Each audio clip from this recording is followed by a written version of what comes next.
Hello friends, my name is Emily. I'm a librarian here at the Brownsburg Public Library in Brownsburg, Indiana, and welcome to Storytime Shorts.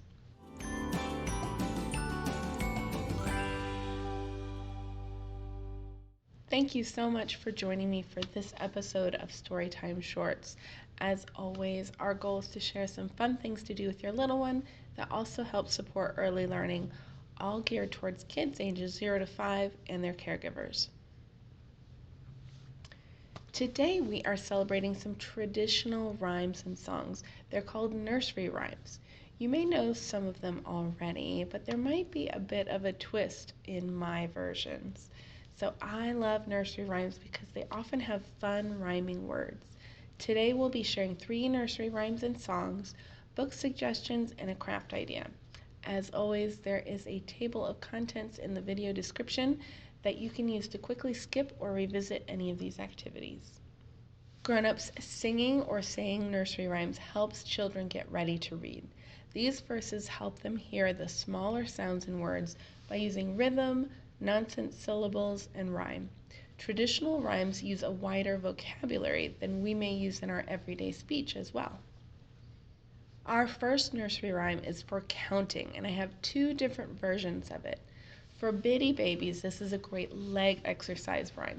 It's fun for after a diaper change, when we're getting up from a nap, or maybe there's some gas that needs working out. My second version changes the words a little bit and makes it a shaker rhyme. So if you are an older kiddo, go and find something that shakes and rattles while I show the baby version first. So this is 1, 2, buckle my shoe, and to do it with a little baby when they're on their back, you can move their legs, and you're moving their legs kind of in a kicking motion while we're counting, and then there is a specific motion for each end of the verse. Here we go. 1, 2, buckle my shoe. 3, 4, shut the door. 5, 6, pick up sticks. 7, 8, lay them straight. 9, 10, a big fat hen. Tickle, tickle, tickle, tickle. Nice job. Okay, my friends, did you get something that shakes? Perfect. If you haven't gotten it yet, you can always pause the video, go find something, a rattle, or even maybe like a sippy cup with some cereal in it. Let your grown-up help you if you need to. Okay, so this is called 1, 2, shake it on your shoe. All right, so we're going to, and I think since you can't really see my feet, I'm gonna use Scaredy Squirrel as the little one, okay? So we go 1, 2, shake it on my shoe.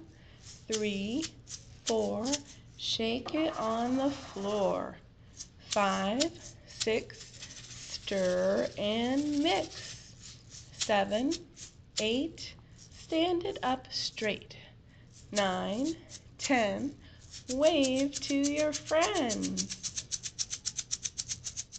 Our next rhyme uses a scarf or some other fabric that you can swish. So I've got a scarf here. You can go grab something, either a t-shirt, a small towel, even a tissue will work. So if you need to pause the video, now's the time to do it. We will start by hiding our scarf away. Maybe it's behind your back. Okay, and this is Little Bo Peep. Little Bo Peep has lost her sheep and doesn't know where to find them. Leave them alone and they'll come home, wagging their tails behind them. Very nice. You can wag those lamb tails. Okay, let's try it again. We're going to hide our scarf. Maybe you put it underneath your shirt. Little Bo Peep has lost her sheep and doesn't know where to find them. Leave them alone and they'll come home, wagging their tails behind them. Can you guess what our last rhyme is? Does this egg give you a hint? It's Humpty Dumpty. Very good. So it is the most active one. I will show 2 versions again. one as a lap bounce with Scaredy Squirrel, and one that you can do as a full body motion. It also starts and ends with a little extra verse that isn't in the original. I call this one Rock on the Wall. So to do this as a lap bounce, your little one is in your lap, obviously, and you're going to sway back and forth. And you can make this motion as big or as small as you'd like. Okay. Rock and rock and rock on the wall. Rock and hope we don't fall. Humpty Dumpty sat on a wall. Humpty Dumpty had a great fall. Oh no, we go faster now. All the king's horses and all the king's men couldn't put Humpty together again. Humpty Dumpty fell in a puddle. Humpty Dumpty needed a cuddle. Oh, give a cuddle. Okay, so here's how to do that rhyme with your whole body. So you can make yourself into an egg shape, and then you're just going to rock back and forth with your whole body. Rock and rock on the wall. Rock and hope we don't fall. Humpty Dumpty sat on a wall. Humpty Dumpty had a great fall. Oh, we go faster. All the king's horses and all the king's men couldn't put Humpty together again. Humpty Dumpty fell in a puddle. Humpty Dumpty needed a cuddle. Friends, I have 3 books to share with you today. The first one is called The Neighborhood Mother Goose. This is by Nina Cruz. There are so many really wonderful collections of Mother Goose rhymes, and this is one of my favorites. I love it because Nina Cruz is a photographer, and among other things, and she has put this together using photographs from her neighborhood in Brooklyn. So for example, you can see this is for patty cake, and these are 2 girls who are playing a clapping game like patty cake, and they're just standing in front of their local bakery. And this one is peas porridge hot, and these are 2 ordinary kids that are making a pot of something that looks kind of like peas porridge. So patty cake, baker's man, bake me a cake as fast as you can. Pat it and prick it and mark it with a B and put it in the oven for baby and me. Peas porridge hot, peas porridge cold, peas porridge in the pot 9 days old. Some like it hot, some like it cold, some like it in the pot 9 days old.